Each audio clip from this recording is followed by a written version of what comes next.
dar la bienvenida. Primero, estamos muy contentos que estén acá en nuestra primera actividad en conjunto entre el MAPA y el MAR, donde los invitamos a esta sesión que se llama Cruces entre Arquitectura, Paisaje y Arte, instancia en que la artista visual Paula de Solmiñac y el arquitecto mapaucé Vicente Donoso presentarán su intervención Morning Glory, proyecto comisionado por Fundación Faena e instalado en South Beach en el marco del Miami Art Week del 2022. Sobre este ciclo, la serie de presentaciones de cruces entre arquitectura, paisaje y arte convoca a lo largo del 2023 artistas que tensionan disciplinas y campos de acción a través de proyectos que están en medio camino entre el arte, el paisaje y la arquitectura. ¿Sigo presentando a Paula? No, yo sigo ahí. Quiero también agradecer a los que están acá, ojalá se sumen más, pensar cuántas cosas ocurren entre el MAR y el MAPA que son muy cercanas, y entonces con Ale y a través también de la aparición de Paula, a través de Loreto, es que empieza a darse forma a esta idea. Desde el MAR muchas veces operamos y en el margen con el arte, ciertas libertades que la arquitectura no tiene. El arte también se excede al territorio haciendo un tipo de intervenciones que sin ser proyecto urbano lo abarcan, y nos pareció productivo iniciar esta serie gracias también al contacto de Paula.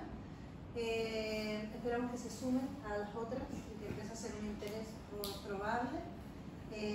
Agradecer la presencia de Luis Eduardo Brechani, que nos ampara a todas estas como mini versiones de la disciplina, y que en el fondo también probar cuán productivos son estos roces y fricciones. Paula es artista visual, es profesora asociada a la Escuela de Arte de la Universidad Católica y directora ejecutiva de Nube Lab, que es una fundación dedicada al trabajo y los cruces entre arte y educación.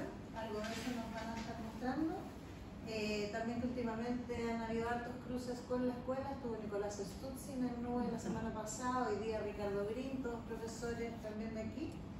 Desde el 2000 lleva una investigación constante en torno a la cerámica, en particular sobre sus procesos de transformación material y simbólica, lo que ha repercutido en el reconocimiento de un tipo de práctica artística que se asocia a la investigación sobre los procesos creativos en el arte y los conflictos entre naturaleza y cultura.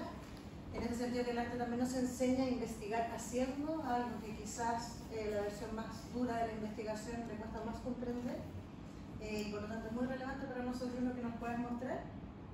Participó en la Bienal de Sydney del 2022, en la exposición Humus en el Museo de Artes Visuales de Santiago en 2019, la exposición Orillas en Galería 980 en Bogotá 2018, El peso de las cosas en Salagasco en Santiago en 2017, la exposición Ceramics en el Boffen Museum, no sé si lo voy a hacer bien, Maastricht 2015, Bienal International Revelation sobre arte y oficios en Gran Palais de París en 2017. Vicente Donoso es exalumno de esta escuela, arquitecto y magíster en arquitectura del paisaje de la Universidad Católica de Chile del 2020. Su trabajo en ese instante fue sobre una termoeléctrica sobre Tocopilla, un titulado en pandemia, un sobreviviente. Su trabajo busca tender puentes entre el arte y la arquitectura, inspirándose en elementos y procesos de la naturaleza, y esta línea lo ha llevado a colaborar con distintos artistas en proyectos culturales sustentables, y entiendo que es la segunda colaboración con Paula en el momento. Se desarrolla como arquitecto del paisaje en el estudio del paisajista José Antonio Ramsay. Eso. Así que un aplauso y muchas gracias por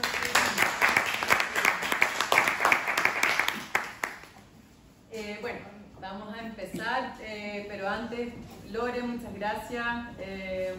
Alex, muchas gracias a ustedes, ya sea por curiosidad o por conocer más. Están hoy día acá, sabemos que la lluvia lo dificulta todo, y la aceleración del tiempo y tantas otras cosas más.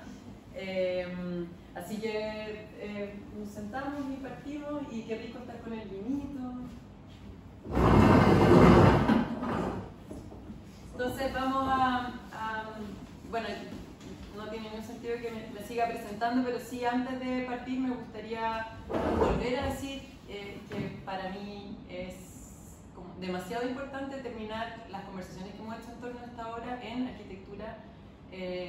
Yo me inicié estudiando arquitectura, y después me fui al arte. Y no es que me arrepienta, pero parte de mi alma se quedó acá en lo contador.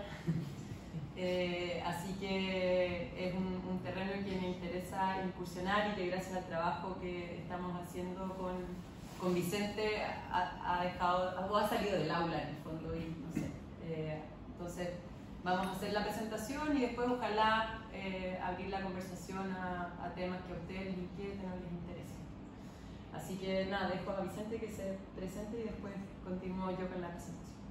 Bueno, hola a todos y todas, un gusto estar de vuelta aquí en la escuela.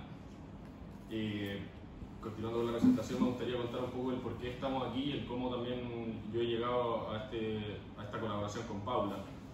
Una de las cosas que me llama mucho la atención de la carrera de arquitectura es cómo tiende puentes con otras disciplinas como el arte, la fotografía, el diseño, la construcción, la ingeniería, entre muchas otras. Y fue como en esas ganas de conocer más de estas otras disciplinas que yo, estando terminando mi pregrado, tomé un curso en la Escuela de Arte de la universidad que estaba dictado por Paula, el curso de Arte, Territorio y Paisaje, y fue un poco las nociones de paisaje, de andar y de territorio que conocí en ese curso que reafirmaron mi decisión de irme por el magíster de Arquitectura del Paisaje. Gracias a la dinámica y ejercicios que hicimos, como que se reafirmó esa decisión de tomar la especialización en el mapa. Se dio también una conexión muy buena entre Paula y mía, y después yo pasé a ser ayudante de Paula en ese curso, y también me invitó a otro más que se llamaba Sistemas Constructivos, muy en relación con la arquitectura, donde a los estudiantes de escultura los guiábamos desde la técnica hacia la expresión. Así a poco fuimos colaborando en distintos proyectos, colaboraciones pequeñas al principio en US del MAVI, en la ampliación después de Nube, en el concurso del MOP, la exposición de objetos personales en 2022 y finalmente en Fine Arts, lo que vamos a contar hoy día. Hoy día seguimos colaborando en distintos proyectos que esperamos puedan ver la luz algún día. Y ahora lo dejo con Paula para que partamos con la presentación. Sí. Oigan, yo voy a leer porque yo sé que le quita como emoción al asunto, pero hay harto contenido, voy a tratar de hacerlo lo más performático posible, pero tomé esa decisión. Entonces, bueno, Morning Glory fue una obra para el espacio público que combinó los lenguajes del arte y la arquitectura para la creación de espacios habitables donde se produjeran intercambios de cualquier tipo, como caminar y pensar, estar e imaginar, acostarse y escuchar, convivir y compartir. La obra fue modelada con arena y madera y tomó el nombre y la forma de la planta costera Beach Morning Glory, muy común en las playas de Florida. Fue una obra delirante, monumental y fugaz. Y hoy estamos aquí con ustedes gracias a la invitación que nos extendiera los magísteres de Arquitectura y Arquitectura del Paisaje para compartir el proceso de creación detrás de la obra, su historia, lecciones y resultados. Preparando esta presentación, caí en cuenta que, aunque soy consciente que mis pensamientos son como un revoltijo, que eso es literal, de ideas y pasiones, o que piense que las cosas que hago son distintas entre sí, cuando observo con más distancia aparecen infinitos puntos de asociación y convergencia entre ellos. Es como si el jardín de los senderos que se bifurcan en el hermoso cuento de Borges tuviera inevitablemente una forma circular. Quiero entonces introducirme en el recorrido de creación de esta obra a partir de ramas que tienen en común el acto de andar. Primero una cita: los músculos se tensan, una pierna, una columna sostiene el cuerpo erguido entre la tierra y el cielo. La otra, un péndulo que viene balanceándose de atrás. El talón toca el suelo. Todo el peso del cuerpo se desplaza hacia adelante sobre el tercio anterior del pie. El dedo gordo se retira y con un sutil equilibrio el peso del cuerpo cambia otra vez. Las piernas invierten sus posiciones. Comienza con un paso, luego con el otro y luego con otro. Y todos ellos se suman como golpes de tambor siguiendo el ritmo del caminar. La cosa más fácil, pero también la más extraña del mundo, ese andar que inmediatamente se acerca a la religión, la filosofía, el paisaje, las políticas urbanas, la anatomía, la alegoría y la pena. Volví a Rebecca Solnit y en la primera página de Vanderlust me encontré con esta detallada descripción del acto de caminar. Y me impresionó cómo un sencillo acto puede transformarse a su vez en un acto creativo capaz de transformar simbólica y físicamente los espacios. El proyecto Living del 2005, que lo hice mientras hacía el magíster en artes visuales de la Universidad de Chile, son mapas de acciones cotidianas hechas a partir de una grilla de horas y días, la anotación de rutina y su traducción en papelitos de colores como protopost. Son como mapas de calor de las acciones de 12 personas durante un año que caminaban, comían, escribían, abrían una puerta, sacaban la maleza del jardín. Si en Living, a través del color, buscaba iluminar la vida cotidiana, en 2010, después del terremoto, emprendí este proyecto que se llamaba Zona, en alusión al Stalker de Tarkovsky, movida por la desolación de la destrucción y la ruina.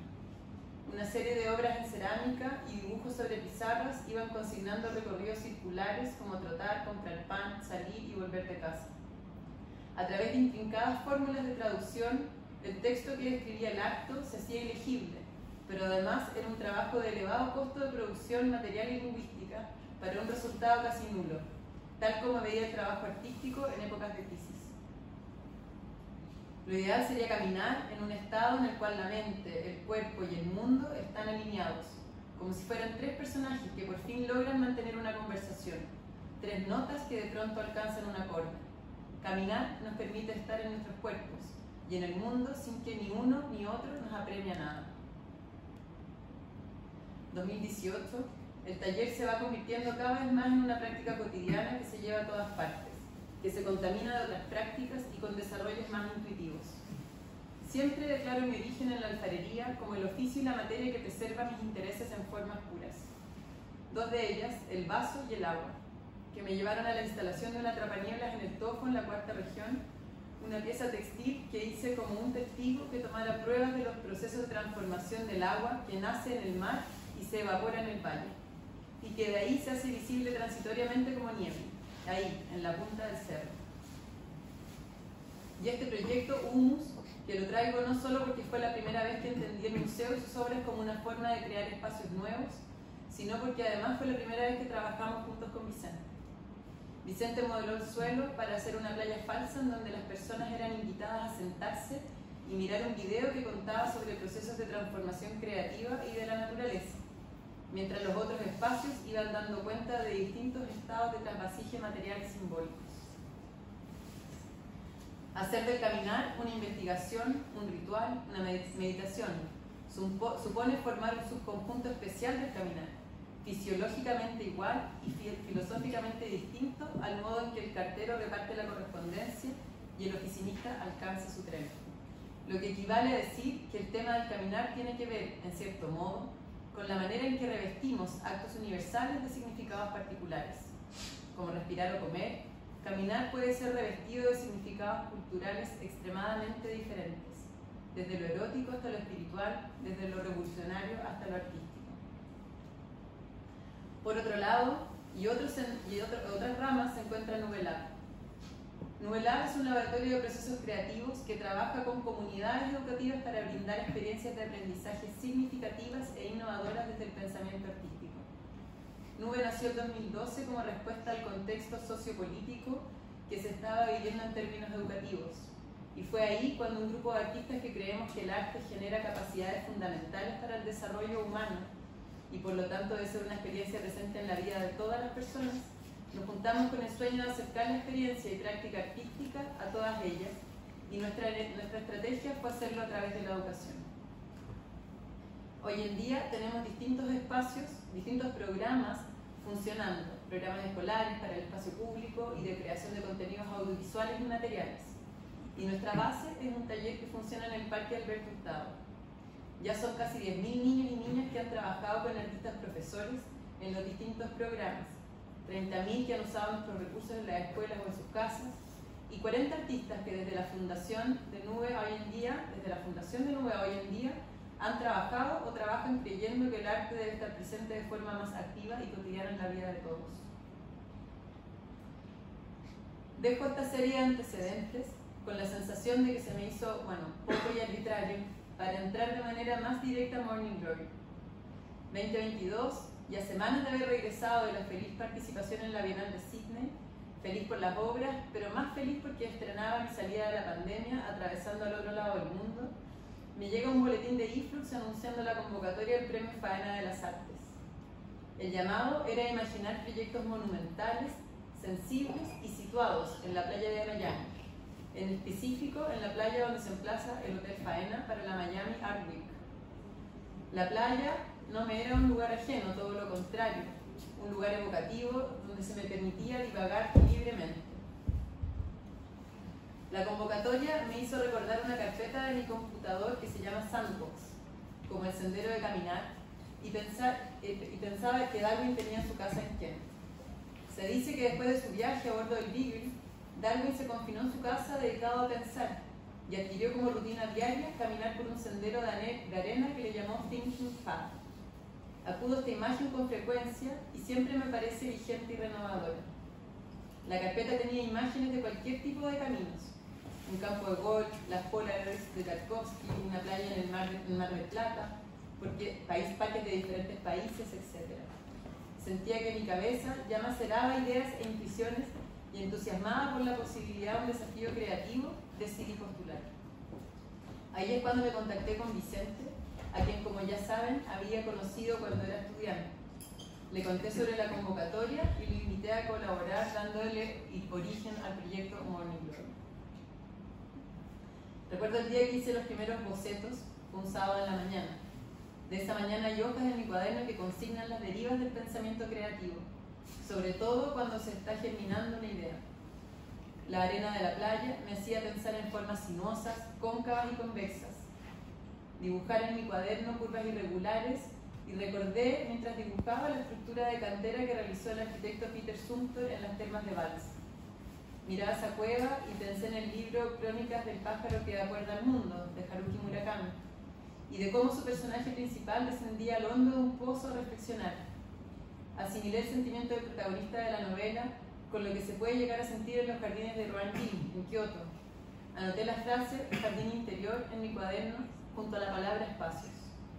Luego anoté espacios para la contemplación, para el cuidado ecológico, para la regeneración.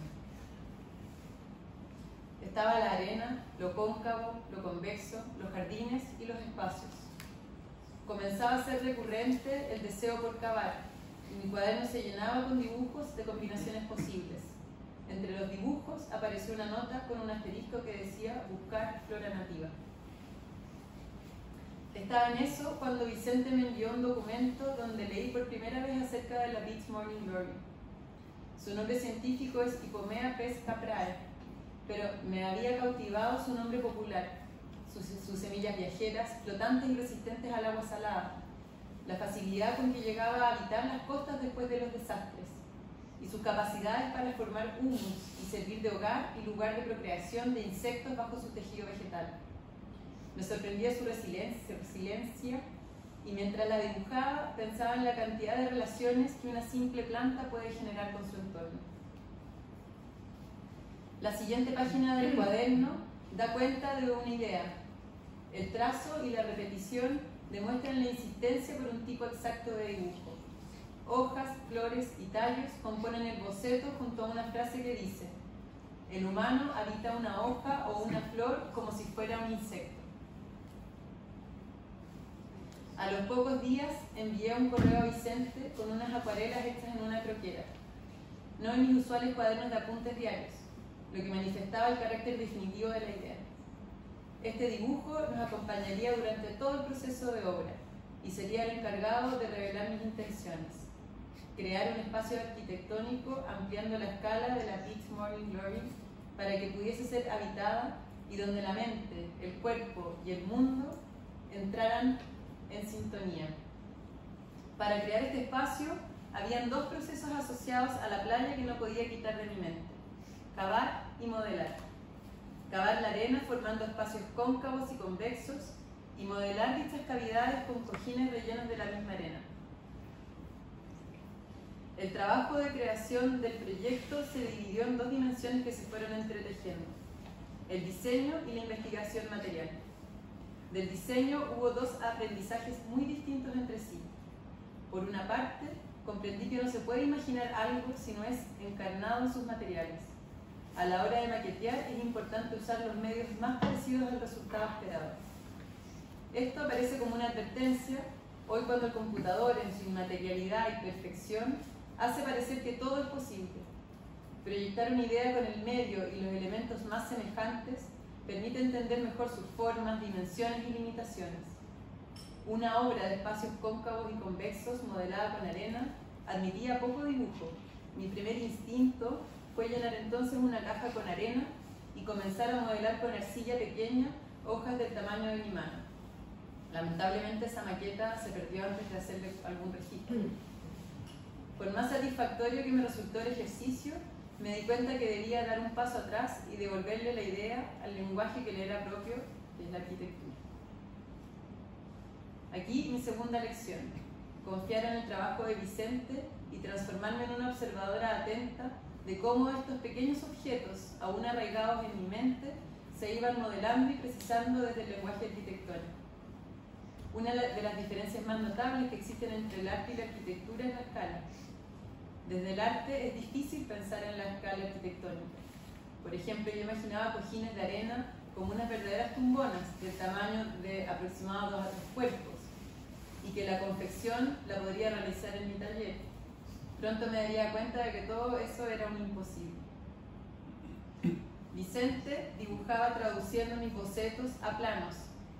En eso me dice: hey, la playa mide 90 metros de ancho, y nada que no se haga cargo de al menos un 60% de esa superficie es una buena respuesta a la convocatoria. Tenía toda la razón, su sentencia era clara y convincente, pero sabía que me aproximaba a terrenos desconocidos. Fue entonces cuando recurrí a mi padre. Mi papá es constructor, y para él ni la escala ni los desafíos constructivos que implican grandes dimensiones son asuntos de preocupación. Ante el llamado auxilio, mi padre comenzó a visitarnos. Nos ayudaba a pensar y se fue transformando en un integrante más del equipo de trabajo. Junto a mi padre y las traducciones de Vicente es que llegamos a un diseño que medía 50 metros de largo, con 12 espacios que serían modelados por estos cojines rellenos de arena. Mientras ellos afinaban detalles, yo me dediqué a la investigación material.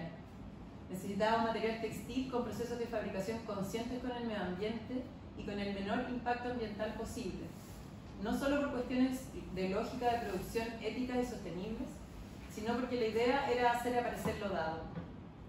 Esta máxima la he ido intentando sostener a lo largo del tiempo, y es una de las operaciones del arte contemporáneo que más me interesa: que el objeto artístico se manifieste con los recursos disponibles, en este caso una flor y la arena. Las investigaciones textiles me llevaron a conocer un proceso significativo para la conceptualización de la obra. Existe un tipo de material llamado NetPlus, una tela poliéster totalmente reciclada. Las redes de pesca viejas son desechadas en el mar y constituyen al día de hoy el 10% de los plásticos presentes en el océano. Los creadores de NetPlus se percataron de esta situación viendo en el desecho una fuente de materia prima, y junto a comunidades de pescadores y fabricantes de redes locales comenzaron a realizar un proceso de reciclaje para convertir las redes en pellets que se tejen formando una tela resistente, trazable y reciclada.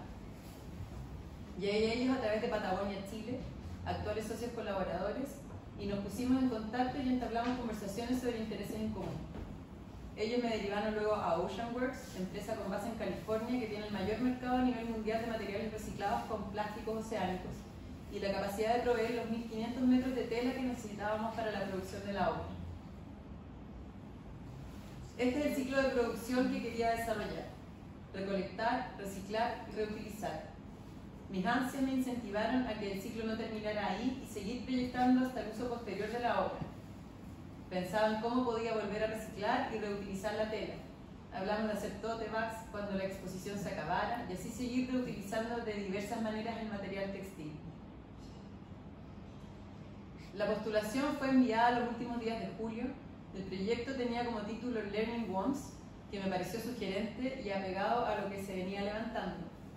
Aproximadamente un mes después, el 24 de agosto, recibí una llamada de Direlia Lazo junto a Nicole Comotti, directora ejecutiva de Fine Art, y Jimena Caminos, para informarme que el proyecto Learning Worms había sido seleccionado entre 395 propuestas de 72 países. Esta no es la cara y la actitud que tenía evidentemente en ese momento. Sorprendida e impaciente, desperté el llamado dispuesta a trabajar. El proyecto debía inaugurarse el 29 de noviembre. de modo que solo teníamos 3 meses para gestionar, producir y montar. Lo primero que hice fue contactarme con Piedad Aguilar, artista visual dedicada al arte textil y candidata idónea para la confección de los cojines de arena. En paralelo continué con las gestiones junto al equipo de Oceanworks. Me urgía darle realidad a las ideas y ver la factibilidad de cada una de las partes del proyecto. Pero lamentablemente la realidad no estaba de nuestro lado y comenzó a derrumbar los caminos andados. Piedad se encontraba fuera del país, impidiendo su participación en el proyecto. Y desde Oceanworks me explicaron que en el proceso de producción de la tela, que se realizaba en China y demoraba meses en su fabricación, añadía no solo el factor tiempo a la disyuntiva, sino que complicaba el financiamiento del proyecto. Ninguna cotización consideraba el traslado de China a Miami, elevando el presupuesto por sobre lo imaginable. Intentaba, por supuesto, guardar la calma, mientras Vicente, más calmado que yo, calculaba el peso de cada cojín. El más grande, decía, debía resistir 15 toneladas de arena. ¿Era eso posible? Me di cuenta que no tenía todas las respuestas constructivas. Los problemas aumentaban y los días pasaban entre la excitación de la idea y el desafío constructivo. No, para que vean que no venimos a contarles puras cosas maravillosas. El 19 de septiembre viajé por primera vez a Miami, con sentimientos encontrados y más complicaciones que seguridades. Mi inseguridad se calmó cuando conocí al equipo de trabajo, un grupo de personas eficientes y coordinadas. Rafael Olarra tenía un modo único de dar tranquilidad, Nicole Comotti capaz de resolver cualquier problema, Elizabeth transmitía seguridad y confianza, Sol irradiaba calma con dulzura y por supuesto la querida Direlia, una curadora hacedora y conectada con la vida como nadie. Pensar junto al equipo de trabajo fue sencillo y confortable. Parecían adelantarse a los problemas y tener un abanico de soluciones. Afiatados comenzamos a idear un plan A, B y C. No teníamos resuelto para nada el tema de la tela, pero ya no me preocupaba como antes. Confiaba en el equipo de trabajo y sabía que a pesar de las dificultades todo saldría bien. Aferrada a esa confianza, regresé a Santiago y en el viaje de vuelta me fui pensando en el programa de activación. La confianza duró poco, porque apenas aterricé en Santiago recibí un llamado de Rafa para decirme que por mucho que buscáramos todas las opciones, él creía que este asunto no iba a resultar. A la mañana siguiente me junté con Vicente en mi casa y puse en práctica aquello que desde que Numelar intentamos movilizar. La creatividad como una energía que nos ayuda a enfrentar de manera positiva y eficiente los desafíos, lejos de las soluciones cerradas y definitivas. Era hora de tomar decisiones y reconocer que las telas eran más bien un obstáculo que nos impedían avanzar y nos limitaban el número de acciones posibles. Fue entonces cuando nos preguntamos, ¿dónde está la esencia del proyecto? La conclusión fueron 3 aspectos mínimos. El proyecto es una obra topográfica compuesta por espacios llenos y vacíos. La obra busca ser un espacio para ser habitado de una forma reflexiva y participativa. Y la obra debe manifestarse con los recursos disponibles. La tela no constituía, por lo tanto, un mínimo dentro del proyecto. Era más bien un facilitador, un material que nos ayudaba a modelar la forma esperada. Poner paños fríos y entender esta cuestión nos abría un nuevo panorama de posibilidades. La pérdida de un material no es fácil, aún más cuando este cimienta un camino de decisiones y prácticas sustentables, pero obsesionarnos con él podía implicar más pérdidas. Descartando la idea de la tela, comenzaron a surgir nuevas ideas. La principal vino de la mano de los playgrounds de Isamu Noguchi. Aquel era nuestro horizonte, modulaciones con tierra que construyen un paisaje habitable. A este imaginario se le sumó una idea que posó mi padre al principio de nuestras conversaciones: fortalecer la presencia de la madera que se encontraba en el sendero. La playa ya tenía tímidos caminos de madera que se borraban con la arena. Estos me hicieron recordar el Thinking Path de Darwin y la carpeta de mi computador. Todo empezó a tomar una nueva forma. El sendero presentaba un sistema constructivo que hacía sentido con la imagen del playground. El proyecto se hizo evidente y factible. Levantar la obra exclusivamente con madera y arena. Ese mismo día hablamos con Direlia y Rafa, quienes se entusiasmaron al ver la solución. Todo a continuación adquirió un ritmo acelerado. El lunes en la noche nos juntamos con Vicente en mi taller Imprimimos de nuevo la imagen de la flor y comenzamos a dibujar. Dibujamos hasta quedar satisfechos con un resultado. Mandamos de nuevo la propuesta al jurado, rápidamente fue aprobada y volvimos a trabajar. Dibujar, gestionar y cotizar.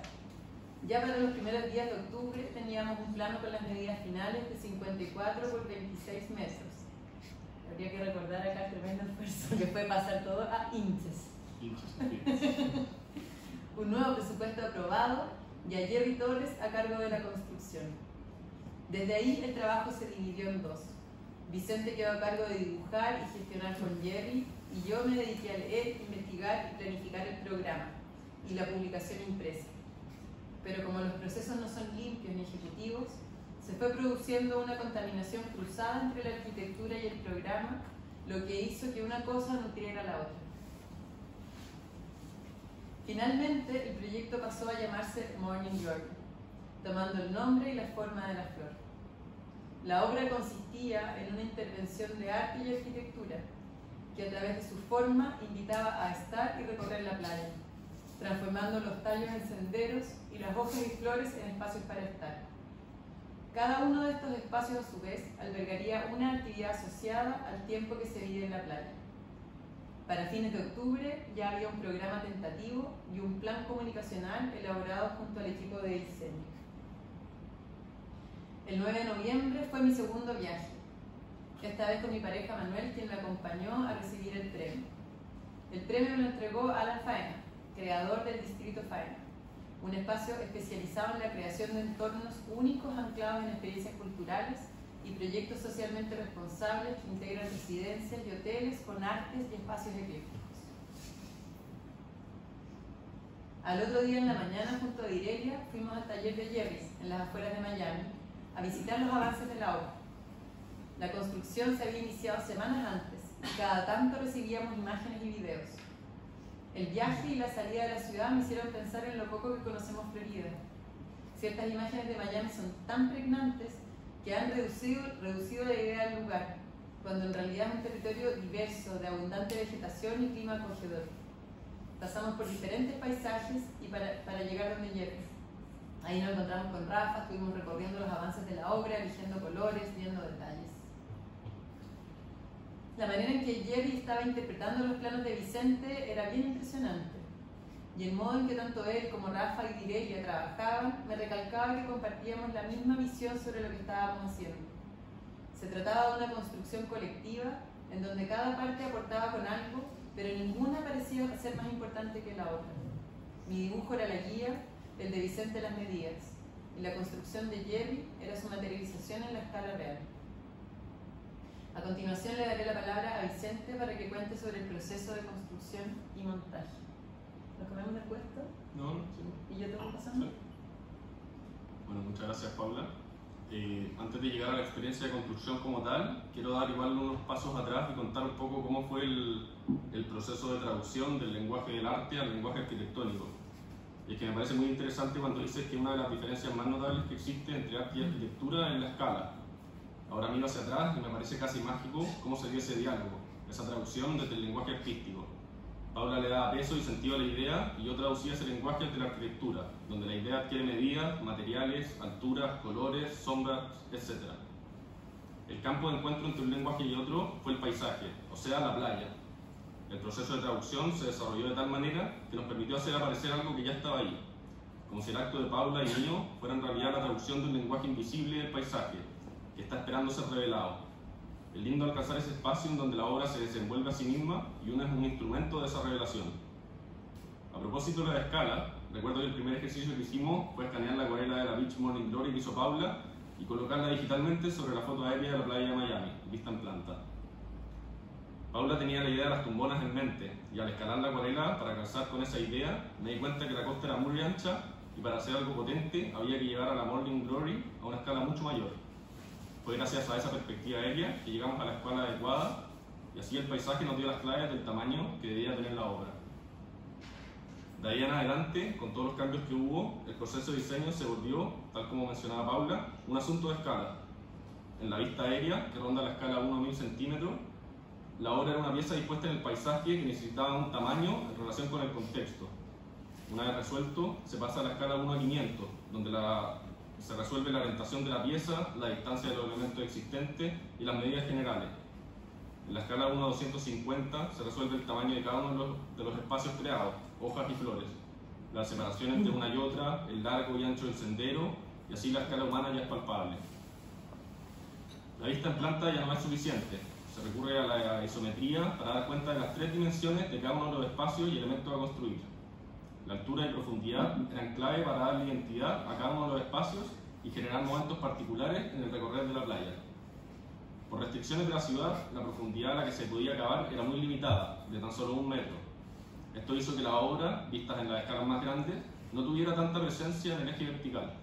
Y no fue hasta acercarnos a la escala humana que esa verticalidad apareció, donde el metro disponible cobró mucha importancia y cada centímetro fue clave para darle particularidades a cada uno de los espacios habitables. De aquí en adelante el asunto se vuelve concreto. La escala 1.50, 1.25 implican considerar materiales reales, sistemas constructivos posibles y otros aspectos que vuelcan la obra al mundo real.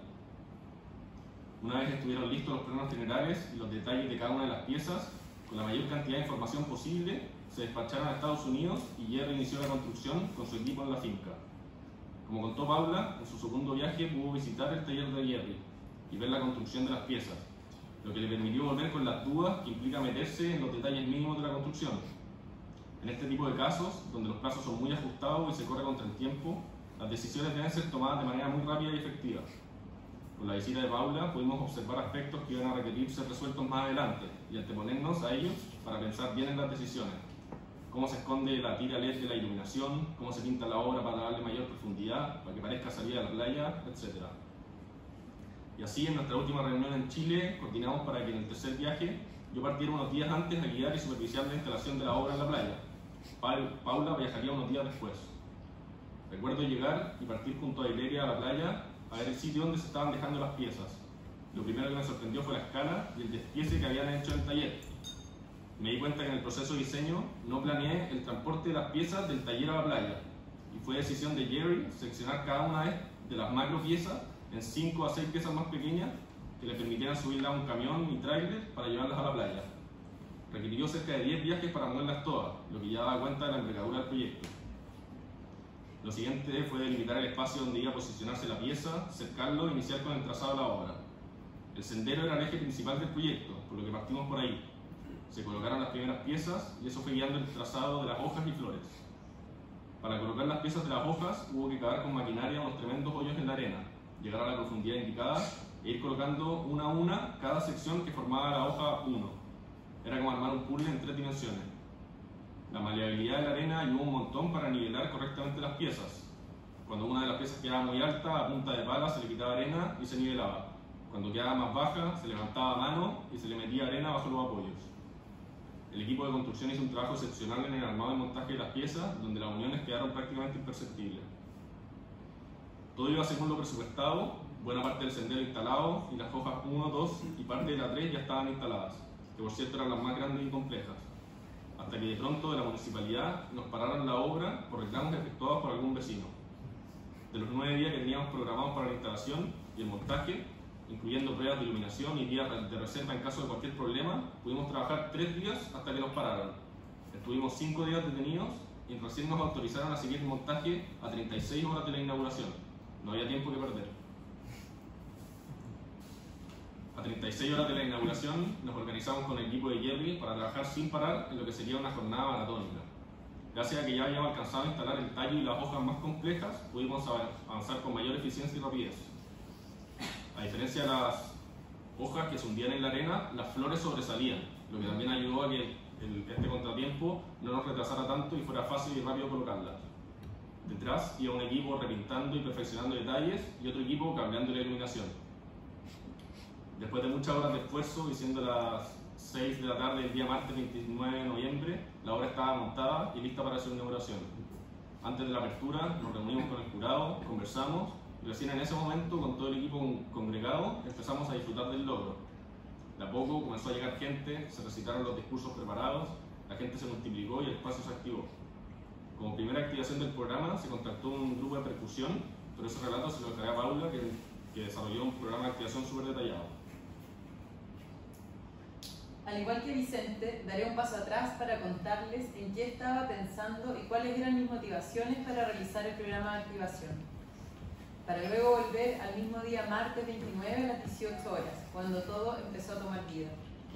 Mi deseo por realizar este programa respondía a la misma necesidad inicial de poder activar un espacio y proponer formas de intercambio simples, como los que produce la Beach Morning Glory con su entorno, o los que se producen al andar.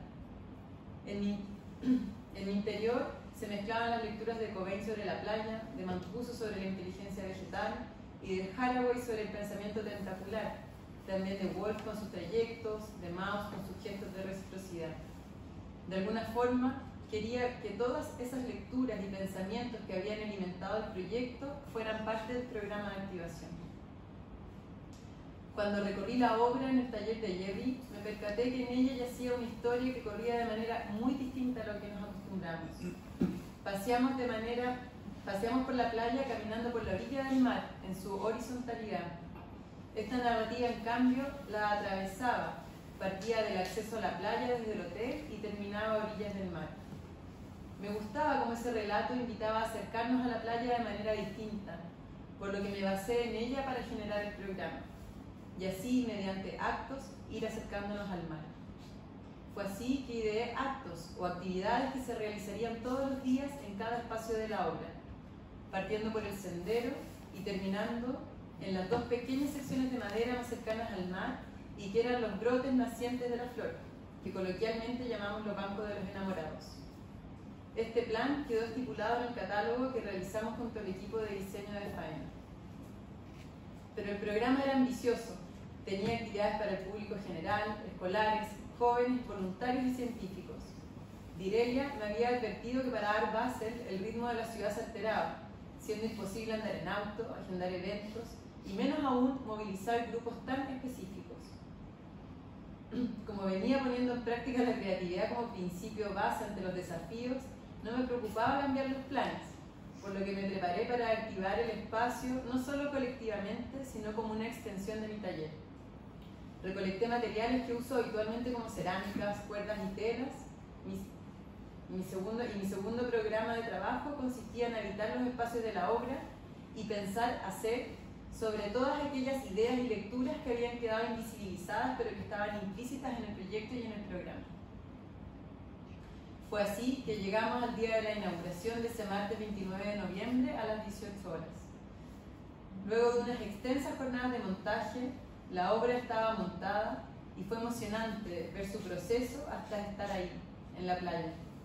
Luego de las palabras inaugurales llegó el grupo de percusión que dotó el ritmo de la noche y que daba comienzo a la obra y al programa de activación. Las personas se reunieron a bailar alrededor de la música, otros más tímidos caminaban o se sentaban a conversar. Sin darme cuenta había adoptado una actitud antropológica. Me obsesionaba ver el comportamiento de la gente en contacto con la obra, porque justamente de eso se trataba, de experimentar la playa de una forma diferente. Y esa noche vi cómo cada quien vivía la playa a su manera. Además, cuando llegué a mi habitación del hotel, la organización de Faena me había dejado aquel chocolate que tenía la imagen de Morning Glory. Sé que esto es anecdótico, pero me emocionó profundamente y da cuenta de cómo el arte puede crear imágenes pregnantes. Y con esto quiero decir que comienzan a atravesar la cotidianidad de distintas personas y maneras y que luego de integrarlas las hacemos memorables. Siguiendo el relato del programa, que replicaba el recorrido desde el acceso a la playa a las orillas del mar, el segundo acto se efectuó en los espacios más cercanos al hotel. El miércoles, cuando salió y se puso el sol, realizamos sesiones de respiración dirigidas por Steffi Ball. La experiencia convocó a vecinos, trabajadores y hasta un grupo de trotadores que se unieron espontáneamente. Las sesiones invitaban a conectar con el presente y olvidarnos de eso que ocurre en la cabeza para arraigarse en el tiempo y en el espacio. Durante la sesión vi cómo las personas se sentaban, acostaban y acomodaban para estar ahí, presentes. En los días siguientes, las siguientes dos activaciones usé el espacio como taller. El jueves en la madrugada llevé unos vasitos de cerámica para hacer texturas en la arena, replicando la acción del lleno y el vacío, lo cóncavo y lo convexo. Presente en mi mente estaba el libro The Carrier's Back Theory of Fiction, de Ursula K. Le Guin. La autora moldea la historia para intercambiar la figura del cazador por la figura del recolector. Este gesto hace descansar la flecha de caza y, en cambio, hace aparecer espacios cóncavos, contenedores de agua, alimentos o semillas. Me obsesionaba pensar cómo algo tan sencillo podía cambiar la historia de la humanidad, y hallaba en la función contenedora los principios de Morning Glory. Los vasitos tenían la escala de mi mano, lo que me permitía generar un diálogo con los espacios de la obra y repetir la acción hasta el cansancio. Sentía que estaba ensayando el pensamiento, poniéndolo en práctica. Así, el viernes a primera hora llevé cuerdas y me instalé en el sendero o el tallo de Morning Glory. Inspirada en los dibujos de Darwin sobre la ramificación, me dispuse a tejer las cuerdas. Tramaba pensando en los movimientos de las raíces y en la tentacularidad de Haraway. Por más placentero que me resultó el ejercicio, no lo considero como una acción lograda. Ese mismo día en la tarde se realizó el quinto acto. Ya estábamos más cerca del mar y la obra había estado en contacto con personas por algunos días. Era el momento de tener una experiencia que nos recordara que somos capaces de captar el entorno por medio de todos nuestros sentidos y abandonar por un rato la vista como nuestro órgano principal. Al atardecer tuvimos una jam session junto a Gerardo Rodríguez Jazz Quartet. Una sesión de jam es una improvisación musical que implica estar presentes y atentos. Mientras oscurecía aparecía la noche. La vista se quedó sin mucho que hacer, activando el cuerpo y el oído. Fue una noche sobrecogedora, escuchamos, bailamos y compartimos. Los últimos dos actos no se realizaron, pero de todas modos les quiero contar de qué se trataba. El sexto acto se concentraba en la sal, en sus historias y sus potencialidades futuras, las economías circulares y en específico en la capacidad que tiene la sal de ser una fuente de energía limpia y renovable. La mitológica sal de la fecundidad y del salario hoy entra en la rueda de las economías circulares. Mi plan era que alguna persona de las ciencias me acompañara en los espacios más cercanos al mar y que me enseñara o contara cómo es que se está experimentando con la energía azul, que es aquella energía liberada cuando el agua dulce entra en contacto con el agua salada y que se da naturalmente en las desembocaduras de los ríos. Por otro lado, para el séptimo y último acto, quería sentarme a conversar con jubilados que dedican su tiempo al voluntariado. Quería conocer sus motivaciones, porque después de una vida de trabajo remunerado habían decidido dar su tiempo de forma gratuita a otros. Pensaba en el tequio, aquella forma de trabajo colectivo de las culturas indígenas mesoamericanas que veían en el intercambio un principio comunitario. Pasaron muchas más cosas de las que pudimos prever y organizar, más allá del diseño, los planos o las mismas expectativas. De a poco nos fuimos enterando de algunas anécdotas. Por ejemplo, Nanda Morera, encargada de acompañar y resguardar la obra, nos contó sobre un hombre en silla de ruedas que diariamente visitó el espacio. Acompañaba a su pareja, almorzaban, conversaban y contemplaban. El último día Nanda se acercó a preguntarle por sus motivaciones, a lo que él le respondió que nunca había estado tan cerca del mar. Este testimonio me dejó pensando sobre el valor de las obras que combinan arte, arquitectura y educación, porque fuera del programa de activación, la obra desde su mismo diseño fue pensada para ser vivida, habitada. Morning Glory se fue llenando de un universo de acciones distintas. La productora de Prada que quería filmar un comercial, una pareja se sacó sus primeras fotografías como recién casados, una familia que fue con maletas a despedirse de la playa, un ciclista hizo unos trucos, se realizaron ceremonias, etc. Quise ir muchas veces, de día y de noche.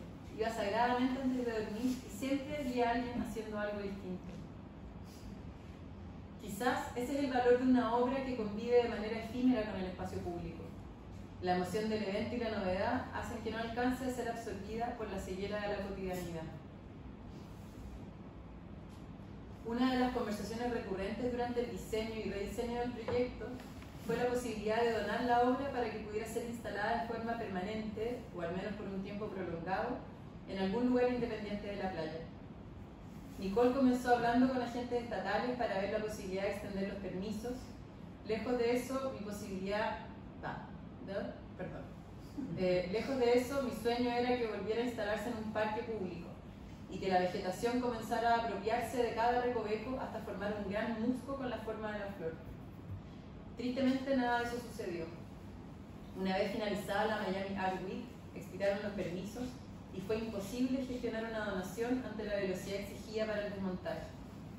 La obra fue llevada a un depósito, desmantelada y la madera reutilizada. Y a pesar de que la obra solo estuvo activa durante 6 días, muchas fueron las conversaciones, los contactos y la difusión, lo que me permite imaginar que es posible que Morning Glory vuelva a aparecer por ahí. Y con este espíritu de la posibilidad, queremos finalizar con una lista de recomendaciones de las cosas que haríamos diferentes, con el fin de mejorar la experiencia para todos los actores del proceso, constructores, gestores, artistas y usuarios habitantes. Creemos que aquí, en presencia de ustedes, esta lista podría ser de utilidad. Lo primero a considerar sería un poco el ensamblaje y el transporte de las piezas. Creo que es importante volver a pensar y diseñar una forma práctica de subdivisión de cada pieza independiente, evitando a su vez los descansos entre ellas. Con un buen sistema de ensamblaje no solo se simplifica el armado de la obra, sino que también su desarmado, evitando perder piezas en el proceso. Esto permite su conservación y facilita su transporte, otorgándole la capacidad de moverse por distintos lugares. Nos gusta pensar en la movilidad que puede adquirir la obra y la analogía que guarda con la semilla viajera de la Beach Morning Glory. Lo segundo a considerar y mejorar es la iluminación de la obra, ya sea la que se instala en el esqueleto de cada pieza como la iluminación externa que baña la obra de colores. Hay muchas posibilidades que se pueden hacer con las luces, ya sea simulando el efecto de movimiento de las plantas, el viento o un ritmo de respiración. Y por último, aún hay cosas que mejorar sobre cómo esta obra se muestra al público. Si bien el programa de activación proponía diversos acercamientos a la obra, quizás también era necesario agregar otros instrumentos de mediación. Por ejemplo, a través de un código QR que se pueda dar más información sobre la planta, sus características y su importancia en el ecosistema que habita. O también se puede mostrar una vista aérea del lugar donde se sitúe la obra, brindándole al usuario habitante una perspectiva en altura, creando una relación de escalas donde se refleje como un insecto entre las hojas y las flores. La organización de Faena Art se hizo cargo de muchos elementos de la mediación, de los cuales estamos súper agradecidos, y de todas formas, si un futuro nos permite volver a pensar en ello, aún quedan cosas por potenciar. Bueno, dejamos este recorrido hasta aquí. Esperamos haber sido lo más claros y didácticos a pesar de nuestra lectura.